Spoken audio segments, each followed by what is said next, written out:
Welcome to Career Tools. Today's topic, write a job advertisement, part 2. Here we go.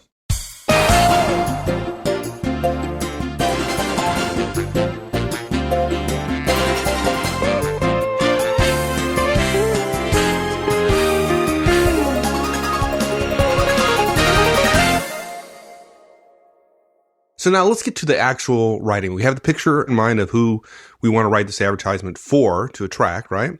So Now walk me through the actual writing of it. Yeah. Your process here seems somewhat formulaic, but I kind of like it. Yeah, it is formulaic. I mean, it is. Yeah. People ask me all the time about how do I write show notes. I says, dudes, it's a formula, right? You write a first paragraph that describes why we're writing the paragraph, and then you just tell people what to do. And you do it in order because that's the way people want to learn things. Tell me what to do. Or at least that's the way we see people thinking about, I want to get better as a manager or as a professional. Okay. Look, we want people to read more than the first sentence. Studies show over and over again that the first sentence is make or break, right? So it's absolutely formulaic, and it's a formula. It's kind of funny. I think this will be pleasing to almost anybody in the disc profiles just because it's an enticement. We're trying to market. We're trying to persuade. And if you haven't learned it yet, folks, at some point in your life, you will learn it. All communication is by definition persuasion. Okay. We're trying to persuade people. And this formula that we're sharing that Wendy has developed is essentially a way to allow anyone to be persuasive. Okay. Even if you don't find persuasion terribly good, folks, if you're writing an advertisement and you don't think that you want to be persuasive, or you don't think you are persuasive, or you're not sure there's any value in being persuasive, you need to get out of whatever job you're doing, because that's what that's what advertisements are. They are professional, commercial, persuasive instruments. Okay. The idea here is you've got to make sure the first thing they see attracts the people that are of interest to you. It has to be compelling enough to make the reader read on past that first sentence. Okay. Now, what we've learned is questions tend to draw people in. Questions cause people to answer them. And if the question is something if the question or the answer is not of interest to people, it also rules people out, which is kind of good. Questions tend to cause readers to almost always answer in a positive way and then continue reading. Now, there are some things that are just dumb questions that are too generic. You know, the phrase want to see the world. The question, want to see the world, probably not great for our junior software engineer job. On the other hand, want to be on the fast track to software management? Could be good. Want to feel like you're giving back? Probably not for a software engineer, but it could be. Depends on the kind of company you're if you're in a nonprofit, it might be a good question. Exactly. You want to change the scenery, right? Maybe you're advertising in London. In fact, this position's in Barcelona. And why would you be advertising in London? Because you discovered a lot of people who have the skills you want are in London. And maybe because a lot of telecoms in software, the software areas in telecoms have laid off a lot of people. If you're in Barcelona and you have lots of needs, London would be the place to advertise. Want to take our company to the 22nd century? That would apply to somebody who wants to have a long career and wants to do new and cutting edge things, one assumes. Want to be part of a global delivery system? Frankly, that would appeal to me because I think logistics are fascinating. The details and the amount of, I guess, what Tom Peters would call loose, tight application in logistics, that you know where everything is down to the second practically. And yet at the same time, there's a human piece on top of all that science that makes it really, really work well. But here's the key. The question needs to be related to one of the things you've identified as being important to your ideal candidate. Since in this case, we've identified that our candidates are ambitious, right? We've decided that. Okay. And by the way, we could be wrong. Remember, we're going on our gut feel. Asking if they want to be on the fast track to software management is likely to get them reading on. If we ask them, do you want to see the world? They'll probably be more half-hearted, right? Yeah, work for the Navy for that, though. Yeah. Actually, I've seen this new Navy campaign about we're a global force or whatever. I don't particularly care for that in the U.S. simply because I think they'd want to appeal to patriots, right? And they would think about being a force for the U.S. And yet, apparently, somebody who's a lot smarter than me has figured out that there are a lot of young people out there that want to be a force for global good. And it occurs to me with manager tools, career tools, that's true of us as well. But clearly, I shouldn't be hired by the Navy to market for them about people who might want to go to work for the Navy. The whole thing about their old one about wanting to see the world, I love that because, look, if you're in the Navy and you're on a ship, you're gone for months, a year at a time. And unless you have a strong attraction to seeing the world and therefore the willingness to get away from home, right? Yeah. You're not a good candidate for the You're Navy. probably not a good candidate. Yeah, exactly right. Yeah. It's a great question to ask. Yeah. So look, this sentence, the first sentence, and by the way, the fourth sentence, which is you'll have, need to be the strongest. Whatever your question is, it needs to be something which really appeals to your target audience. So your first sentence, which is an enticement, we recommend you ask a question. And it's up to you to figure out what that question will be based on your analysis of the preparatory 6 questions you asked yourself. Good. Now, the second sentence starts off with you'll be. So I assume that's something like you'll be rich or you'll be famous or something like exactly. that. You'll be, I don't know. Yeah, basically all it is this is where you describe the role. But beginning with you'll be is important. Don't try to start it some other way, okay? Again, Mike, going back to your point, Mike, it seems terribly formulaic. But remember, the candidate is unlikely to see all of your advertisements all in one go on a single page, so they won't notice. And you've got to have a way to get started about writing this thing rather than saying, well, I just don't know. There's so many different factors to be considered, right? Okay. I understand the first sentence, right? That makes sense. The enticement, that makes absolute sense. They're looking through a lot of advertisements and you want them to read yours, continue reading yours. In the second sentence, why start off with you'll be? Why do you start there? It's easy because the reader puts themselves in your position mentally. Okay. You'll be, you're actually saying you'll be doing X, you'll be doing Y, you'll be doing Z. And they think about doing that very thing. This goes back a little bit for those people who have the interview series. We talk about part of a recruiter. Now that's of course much further along in the process. All we're doing is advertising here, or as Wendy would say, advertisement or advert. Recruiters or interviewers are often thinking as they're asking the questions, can they close their eyes and see you doing the job that they have open? And what they're doing, of course, if they're using behavioral interviews, is they're asking you questions to see whether or not you have proven in the past that you have used the skills that they're looking for. The idea being, if you've used the skills and they think you're a cultural fit and interpersonal fit, yes, they can predict you doing the job. And so getting you thinking about what the job is will also be a further enticement if in fact you're right for it, if in fact you think you can be doing it, particularly if it's aspirational. So we want them to think of themselves in the job. Realtors, real estate agents, estate agents know that they're close to selling a house when the buyers start imagining their furniture in the house and what their life would be like in terms of commutes and so on, working from that house. Same thing applies here. If you can get the candidate to imagine him or herself in the role, you've made a big step toward having him or her as an employee. Now, look, we don't want to go overboard. Don't list every single activity this person is going to be doing. And by the way, don't include meetings. Even if a big part of this person is going to meetings, that doesn't appeal to anybody. Yeah, this is still sales, right? Yeah, exactly. Yeah. Think of those activities which will be most attractive to her and list those. Now, look, this is where a job description differs from a job advertisement. An advertisement, like an advertisement for a job, like any advertisement, right, emphasizes the good parts, right? Nobody ever told you your iPad would take 6 hours to charge. They just showed you the shiny parts, right? In fact, I have a good friend, Jerry Conti, when you say, hey, by the way, I got a new X, he goes, ooh, shiny, right? Because there's this appeal of new things to people. In the same way, you don't want to tell the candidates about things like meetings and, so you want to be talking about the more exciting things. And hopefully you're thinking about it in advance with the questions we recommended you ask, help you understand, okay, yeah, I can see what would be appealing about this job. So you might write, you'll be responsible for the programming behind our breakthrough product, working with architects to understand the overall plan, and then programming discrete sections and modules before working with our quality staff to ensure the code quality standards are met. Okay? This is science, folks, not art. The writing of it is a science, okay? It's formulaic. The art is in you picturing what it is they'll be doing and understanding what it is they'll be doing. Start your sentence with you'll be, and then describe the responsibilities somewhat broadly. Make it sound appealing as best you can to the type of person you're looking for. In this particular case, we know that our ambitious junior person wants to feel like they're part of the whole project, even though they're going to be programming the smallest blocks and they're going to hand them over to somebody else who's going to make sure it all coheres well. By describing the whole life cycle and how they fit in, we believe we're appealing to what they're looking for. Right. Now, the third sentence, you'll have an opportunity to.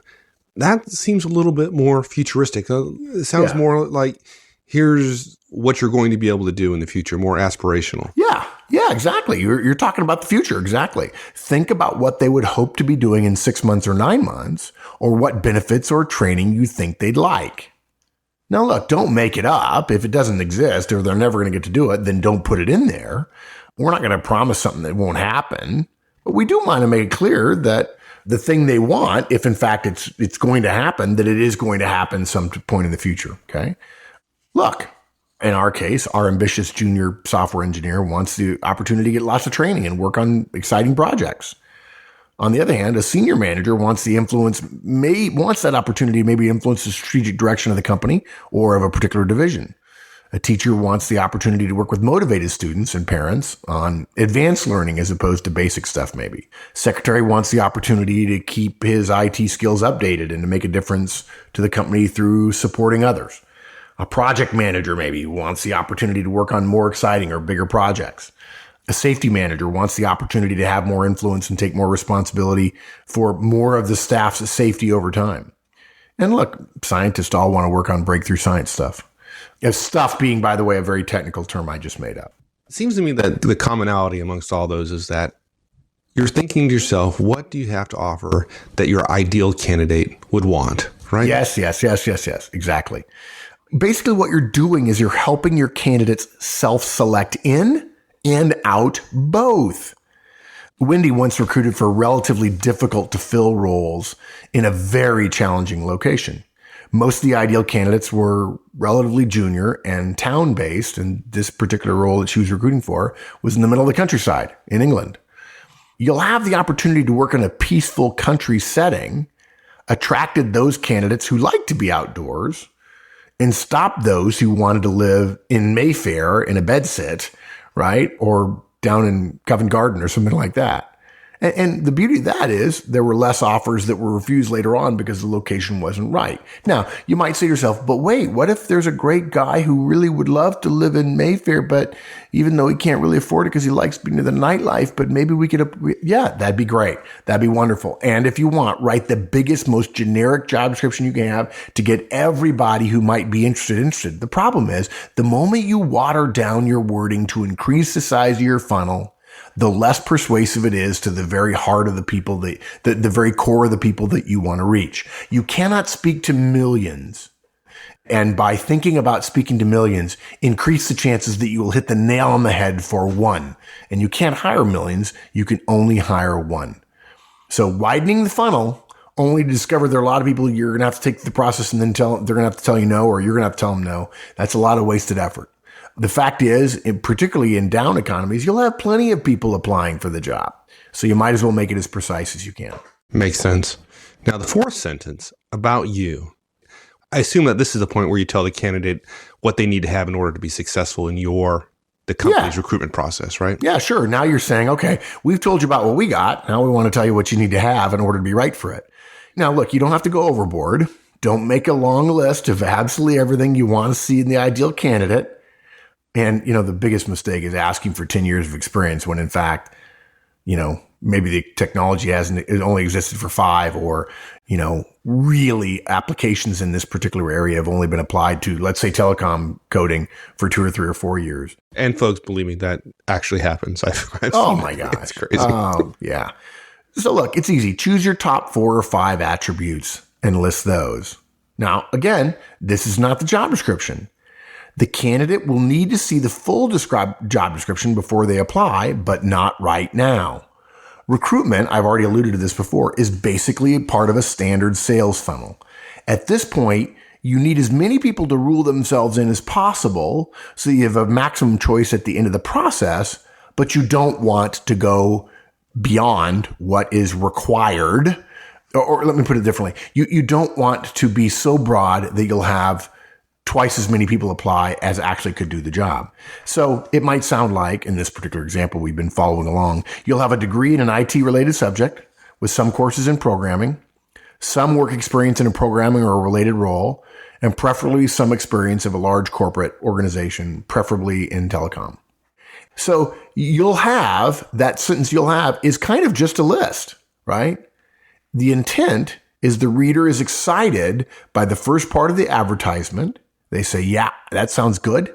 And they read this sentence and say to themselves, yep, I got all that stuff. I can do that, right? On the other hand, it also means when somebody gets excited because you've written a good job description and then they read it and go, oh, I don't have any of that stuff. They go, nope, not right. And they choose not to apply. So it's both. Our next point, fifth sentence, call to action. I got really excited when I read this because a lot of, particularly in this example, we were in a technology organization. Technical folks aren't typically great salespeople. And no, really? Wait, go back. Did I go too fast for you? What was that? I think you must have stuttered. I think what you said was technical people aren't really good at doing this. Is that? Yeah, I said that. And since I put myself in that category. I need a break. I need a break here. Like if you want to record this so you can play it back to me. Oh, wait, we are recording this. So you have something on me. Yeah, this whole call to action is incredibly powerful, right? Yeah. You can't lay all this out and then not ask people to do something with it. Yeah. Well, but I think it's fair to say that the vast majority of us, when we think of having to write an advertisement, and by the way, maybe this is not true of marketing people, but I suspect it's true of some of them as well, is we're deluged in the modern commercial, digital, video world of advertisements. In fact, look, think about it for a second. I mean, YouTube, which has given people billions of hours of enjoyment. You know, in the beginning when Google bought it, they were saying, okay, how do we make money out of this? And where do we put ads and so on? Same thing with podcasting. Mike, you and I have talked for years about how people assume that the only way to make money in podcasting is through advertisements. And yet here we are doing quite well and growing our reach week by week, slowly but surely, which is the way all great companies are grown. And we don't have any advertising. We're surrounded by it all the time. And it is so sophisticated. Most people don't even realize it because it's so everywhere, right? It seems a little bit counterintuitive to say it's sophisticated and it's everywhere. I'm blanking on the word for everywhere all the time. Ubiquitous. Ubiquitous, exactly. It's sophisticated, ubiquitous, which don't really go together. But in fact, really, really good advertising is everywhere and it's quite targeted. It's quite specific. Yeah, but there's a lot of advertising out there that there's no call to action. So it's not even effective. Well, yeah, but here's the thing. The point I'm making, and this is from my marketing background, there is a call to action. It's just so sophisticated. Many people who are not called to action can't even see it. Okay? That's how good they've gotten. And look, these are people who've done nothing but that, and they have huge budgets to do it. And consequently, many of us don't hear or feel the call to action when in fact it's there for the right people. And nowadays, sometimes the call to action is, wow, that was funny.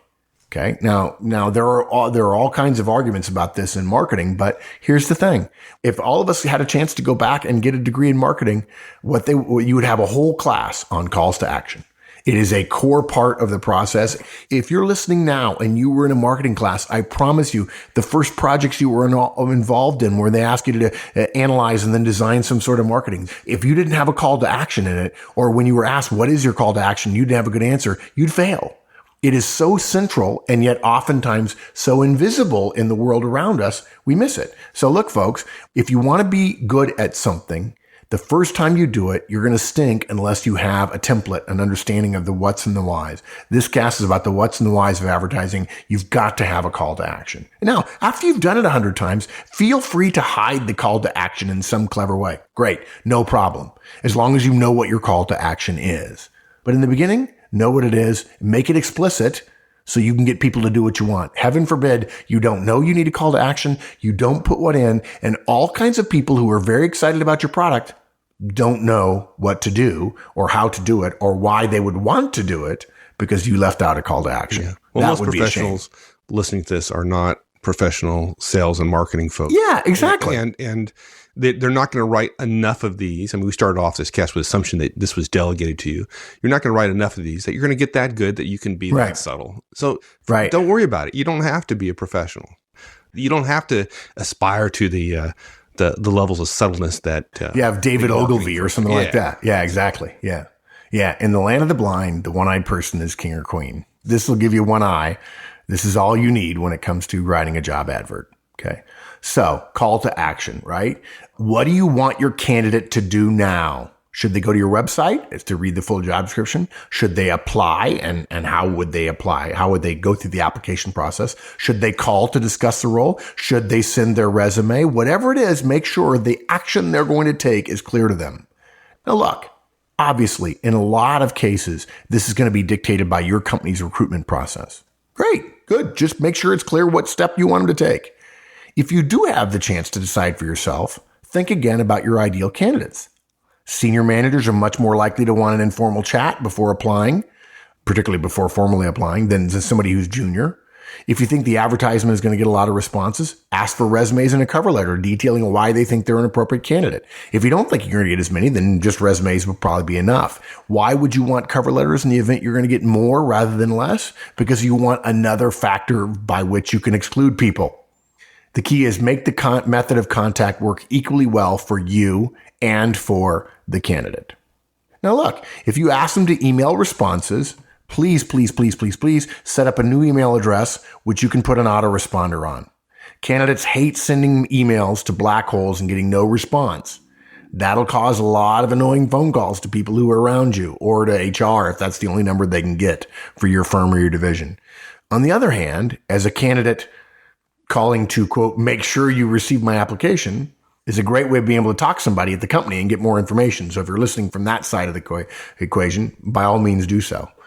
So make sure that you come up with something for them to do that you can handle and that it's tailored to what you believe would be easy for them. Look, if it's a technical role, the idea of them writing a letter and posting a letter, I wouldn't recommend that. You might think that's really, really a good idea. I wouldn't agree.